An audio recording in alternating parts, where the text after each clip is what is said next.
आप देख रहे हैं सुदर्शन न्यूज। नमस्कार, सुदर्शन उत्तर प्रदेश देख रहे हैं आप और मैं हूं आपके साथ स्मारिका ठाकरे।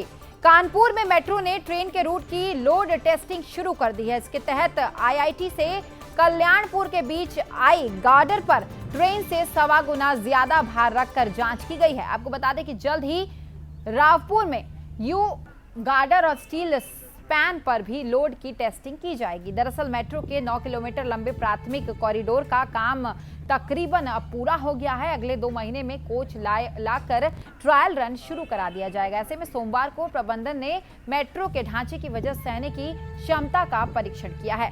इस संबंध में यूपीएमआरसी के एमडी कुमार केशव ने मेट्रो इंजीनियरिंग को बधाई दी है और साथ ही उन्होंने कहा कि कानपुर मेट्रो परियोजना विश्व स्तरीय मानों के अनुरूप तैयार हो रही है।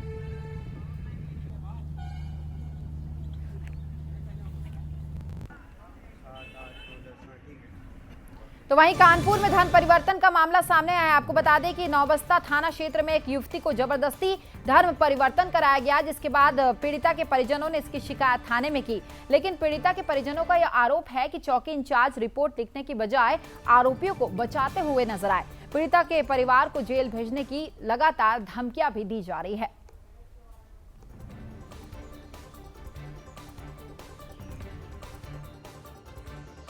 वहाँ पर 70-80 मुसलमान परिवारों के बीच में उन लोगों का कहना मतलब है कि तुम गैर मुस्लिम हो, हमारी बिरादरी में तुम आकर के बीच में क्यों रहते हो? या तो यहाँ रहना है तुम्हारे बीच में, हमारे धर्म के अनुसार रहो या धर्म परिवर्तन करो, या भी मकान छोड़कर भाग जाओ। और नहीं भागोगे तो तुमको इतना मजबूर कर देंगे कि तुम मकान छोड़ खुद भाग जाओगे।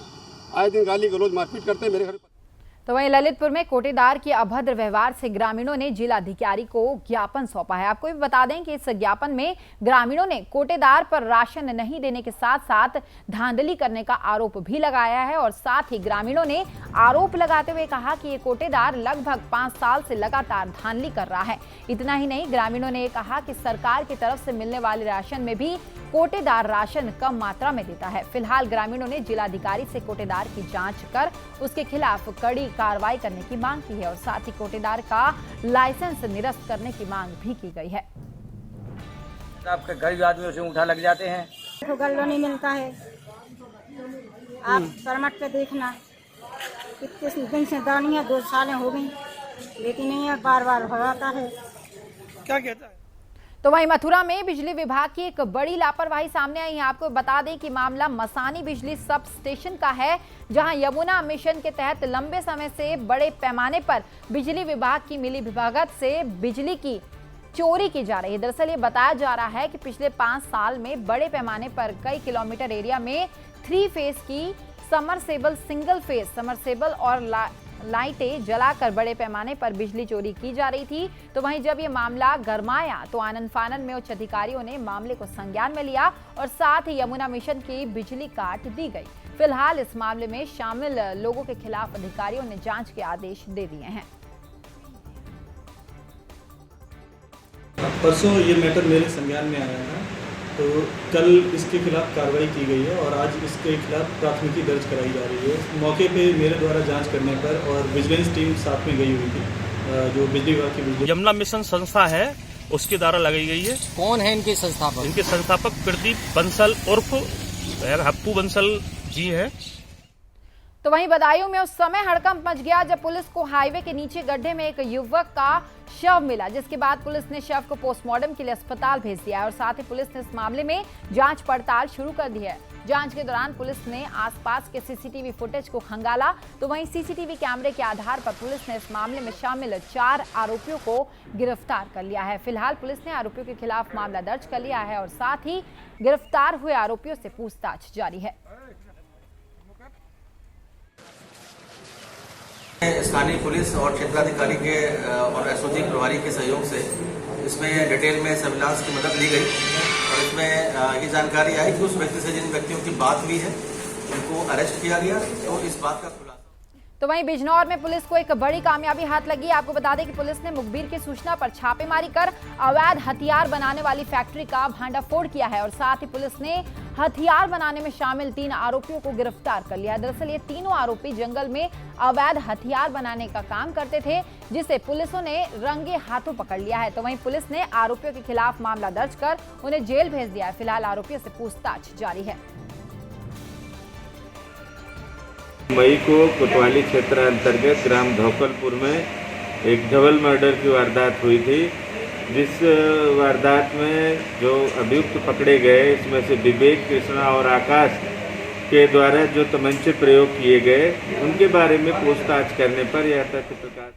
तो वहीं बुलंदशहर में उस समय हड़कंप मच गया जब एक युवक ने पेट्रोल डालकर एक युवती को जिंदा जला दिया, जिसके बाद मौके पर मौजूद लोगों ने पीड़िता को अस्पताल में भर्ती करवाया, लेकिन इलाज के दौरान ही पीड़िता की मौत हो गई। दरअसल ये बताया जा रहा है कि युवती के पिता हाल ही में बीडीसी का चुनाव जीते थे, जिसमें आरोपी का बड़ा भाई डीडीसी के चुनाव के लिए खड़ा हुआ था, जो कि हार गया। इसी के चलते आरोपी ने युवती को अपने घर में बुलाकर वारदात को अंजाम दिया, जिसके बाद परिजनों ने इस मामले की शिकायत पुलिस को दी और पुलिस ने मामला दर्ज कर आरोपी को गिरफ्तार कर लिया है। फिलहाल आरोपी से पूछताछ की जा रही है।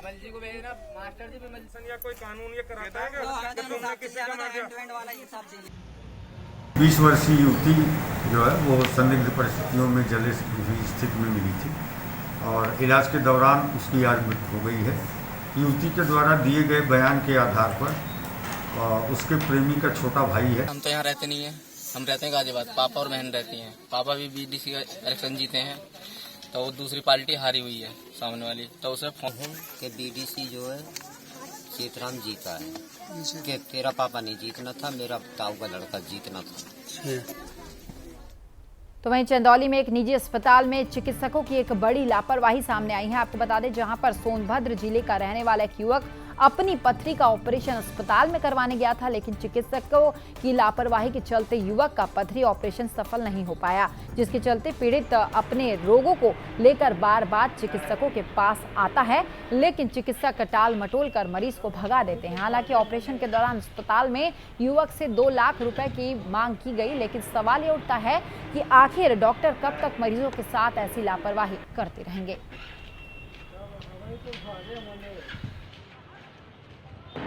मेरे यहाँ पेशेंट आया, उसका मैंने अल्ट्रासाउंड देखा, उसमें बायलेटरल रीनल स्टोन था, जो कि काफ़ी बड़ा था। 18 से 15 mm का 2 स्टोन था, लेफ्ट में भी राइट में भी। फिर मैंने उसका CT स्कैन कराया, IBP कराया। जब क्लियर हुआ कि नहीं स्टोन काफ़ी बड़ा है, गुर्दे को डैमेज भी कर। तो वहीं उत्तर प्रदेश के चुनाव में कई नए चेहरों को जीत हासिल हुई है। इसी कड़ी में गाजीपुर से नवनिर्वाचित जिला पंचायत अध्यक्ष सपना सिंह ने जीत के बाद शपथ ली है और साथ ही सपना सिंह ने क्षेत्र का विकास को अपना मुख्य एजेंडा बताया है। इतना ही नहीं, सपना सिंह ने कहा कि जनता की समस्याओं का हल और महत्वपूर्ण योजनाओं का ज्यादा लाभ जनता को दिलाना हमारी प्राथमिकता है। तो वहीं पंचायत अध्यक्ष ने समाज की सेवा के लिए संवैधानिक अधिकार की जरूरत बताते हुए कहा कि मेरी उम्र भले ही कम हो, लेकिन मेरे हौसले भरपूर है। अब खबर यूपी के बदायूं से है, जहां बदायूं के डीएम दीपा रंजन के नेतृत्व में नवनिर्वाचित जिला पंचायत के अध्यक्षों को शपथ दिलवाई गई, जिसमें पूर्व एमएलसी जितेंद्र यादव की पत्नी ने भी शपथ ली। आपको ही बताते चलें कि शपथ ग्रहण समारोह में पूर्व एमएलसी जितेंद्र यादव और सांसद संघमित्रा मौर्य भी मौजूद रही। तो वहीं शपथ ग्रहण के दौरान पूर्व एमएलसी जितेंद्र यादव ने जिला पंचायतों का समर्थन करते हुए उनके साथ मिलकर काम करने की बात कही और बदायूं में विकास के संबंध में जनता को आश्वासन भी दिया।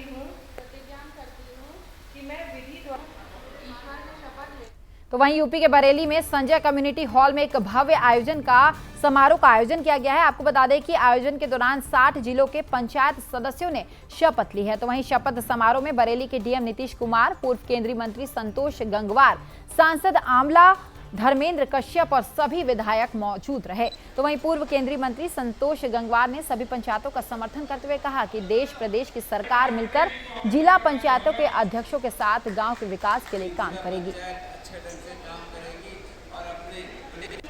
तो वहीं यूपी के बिजनौर के सेरकोट से एक सनसनीखेज मामला सामने आया, जहां पर एक नाबालिग बच्चे का शव पेड़ से लटका हुआ मिला। मामले की सूचना किशोर के परिजनों ने पुलिस को दी।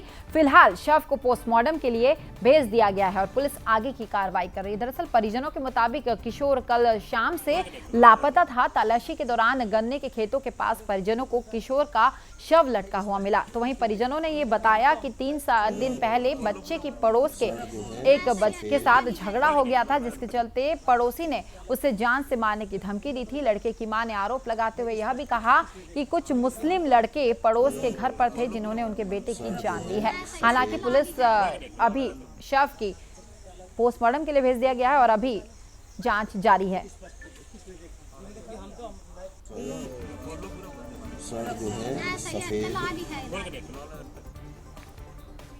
तो वहीं हाथरस में पुलिस एसओजी टीम और बदमाशों के बीच मुठभेड़ हो गई है। आपको बता दें कि कार्रवाई के दौरान हाथरस पुलिस ने शातिर लुटेरों को गिरफ्तार करने में महत्वपूर्ण सफलता प्राप्त कर ली है। आरोपियों के कब्जे से लूटे गए अवैध तमंचे, कारतूस भी बरामद कर दिए गए हैं, जिसके चलते आवश्यक वैधानिक कार्रवाई की जा रही है। दरअसल हाथरस गेट क्षेत्र के जोगिया ग्राम के समीप एक सोनार ने लूट का मामला पुलिस में दर्ज करवाया, जिसके संबंध में हाथरस के पुलिस अधीक्षक ने घटना को गंभीरता से लेते हुए एक टीम गठित करके मुकदमा दर्ज करवाया था और कार्रवाई शुरू कर दी थी। कार्रवाई के दौरान हाथरस पुलिस ने घटना में शामिल 3 लुटेरों को गिरफ्तार कर लिया है, जिनके पास से अवैध बंदूक, तमंचे और कारतूस के साथ साथ मोबाइल फोन और नकदी भी बरामद हुई है। तो वहीं ललितपुर में उस समय हड़कंप मच गया जब एक अधेड़ का शव पेड़ से लटका हुआ मिला। इस घटना की सूचना मिलते ही पुलिस मौके पर पहुंची और शव को फांसी के फंदे से उतारकर कब्जे में लेकर पोस्टमार्टम के लिए भेज दिया गया। आपको ये बता दें कि मृतक के परिजनों ने गांव के कुछ लोगों पर हत्या कर शव को फांसी के फंदे पर लटकाने के आरोप लगाते हुए घंटाघर पर लाश रखकर प्रदर्शन किया। तो वहीं परिजनों का यह कहना है कि उन्होंने थाने में जाकर रिपोर्ट दर्ज करवाई, लेकिन किसी ने भी उनकी नहीं सुनी, इसलिए वह लाश रखकर प्रदर्शन कर रहे हैं और कार्रवाई की मांग कर रहे हैं। तो वहीं यूपी के गाजियाबाद के मोदीनगर में एक युवक का शव मिलने से सनसनी फैल गई। मामला हत्या का बताया जा रहा है, जिसमें एक युवक की बेरहमी से हत्या कर उसके शव को फेंक दिया गया। पुलिस ने सूचना मिलते ही मामले को गंभीरता से लिया और घटना में शामिल पूर्व विधायक सहित 3 अभियुक्तों को गिरफ्तार कर लिया गया है। आपको ये बता दें कि पुलिस ने आरोपी के कब्जे से पिस्टल, जिंदा कारतूस बरामद किए हैं। तो वहीं पकड़े गए आरोपी पूर्व विधायक वहाब चौधरी, जो बहुजन समाजवादी पार्टी के बताए जा रहे हैं। तो वहीं यूपी के सहारनपुर में पुलिस ने अवैध असला बनाने की फैक्ट्री का भांडाफोड़ किया है। आपको बता दें कि सहारनपुर के नगर कोतवाली स्थित गड़ी मुल्क में एक अवैध असला बनाने की फैक्ट्री चल रही थी, जिसे पुलिस ने अब पकड़ लिया है। फैक्ट्री से पकड़े गए आरोपियों में से शामली जिले के रहने वाले हैं और एक मेरठ का निवासी बताया जा रहा है। तो वहीं एसएसपी डॉक्टर एस चन्नप्पा ने प्रेस वार्ता में बताया कि थाना कोतवाली नगर और क्राइम ब्रांच ने संयुक्त रूप से एक अवैध शस्त्र फैक्ट्री को पकड़ा और भारी मात्रा में शस्त्र उपकरण के अलावा इन उपकरणों को बनाने वाली औजार भी बरामद किए। इतना ही नहीं, पकड़े गए अभियुक्तों के पास से पुलिस ने काफी मात्रा में अवैध शस्त्र बनाने के औजार भी बरामद किए हैं और ये बताया जा रहा है कि आरोपी स्थान बदलकर अवैध असला को तैयार कर मुंह मांगी कीमत पर जनपद सहारनपुर और आसपास के क्षेत्रों में बेचकर अवैध शस्त्रों के बदले मोटी रकम प्राप्त किया करता था। फिलहाल पुलिस मामले की जांच में जुटी हुई है।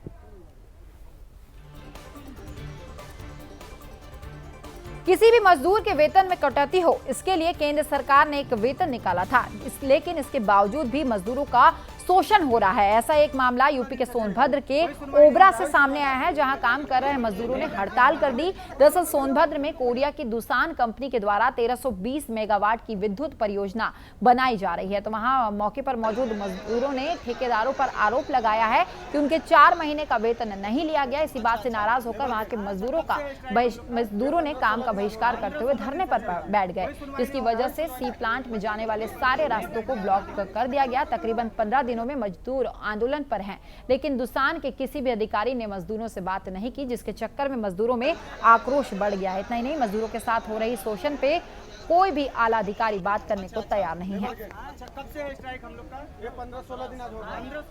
फिलहाल इस बुलेटिन में इतना ही। प्रदेश की सभी खबरों के लिए आप देखते रहिए सुदर्शन यूपी। नमस्कार।